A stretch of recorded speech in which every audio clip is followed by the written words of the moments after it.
Сәлеметсіздер ме? Мен Целиноград ауданы Қоянды жалпы орта білім беретін мектептің 9-шы А сынып оқушысы Серікұлы Олжас.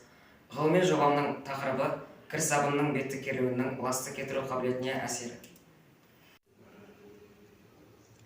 Жұмысымның мақсаты әртүрлі құрамды карбон қышқылтызы бар кір сабын ерітінділерінің бетті керілу коэффициенттерін тәжірибе жүзінде есептеу және бетті керілу мен дақтарды кетіру қабілеті арасындағы байланысты анықтау.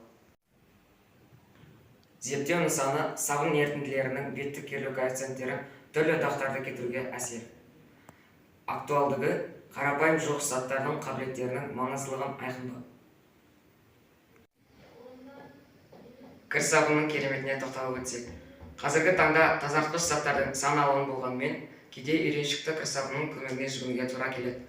Кез келген кір сабында жеке сериялық мөрі, номиналдық массасы және 65 немесе 72% белгілерін көруге болады. Кір сабынның бетіндегі бұл цифралар карбонат қышқылының пайыздық көрсеткішін береді. Кірді тазарту сапасына пайыздық көрсеткіштің жоғары болуының әсері бар ма? Осы пайыздық көрсеткіш пен сабынның керілу коэффициенті арасында қандай байланыс бар? Осы сұрақтардың жауабын өз жұмысында ұсынамын. Жұмысымның практикалық бөлімінде екі мәселе қарастырылды. Бірінші мәселе түрлі сабын ерітінділерінің беттік керілу коэффициентін есептеу. Екінші, түрлі дақтарды кетіруге сабынның беттік керілу коэффициентінің әсерін айқындау. Практикалық бөлімнің бірінші мәселесі бойынша нәтижелер келесідей. 65% кір сабынның беттік керілу коэффициенті 0,10-310, ал 72% кір сабынның беттік керілу коэффициенті 0,10-333-ке тең болды.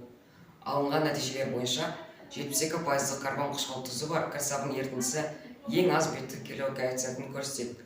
Яғни, сабын құрамында карбон қышқылдарының болуы су мен осы сабыннан тұратын ерітіндінің беттік керілуіне әсер етеді. Екінші мәселенің нәтижелерін салыстыра келе, ең таза дақтар бұл 72% карбон қышқылтызы бар кір сабын ерітіндісінде болған дақтар. Бұл әсіресе жарқын жасыл дақ мысалында айқын көрінеді. 72% сабын ерітіндісінің беттік керілу коэффициенті аз екені бірінші жұмыста дәлелденген, ал осы бөлімде нақты кетіру қабілеті жоғары екені айқындалды. Сабынның беттік керілу коэффициентінің дақ кетіруге әсері бар.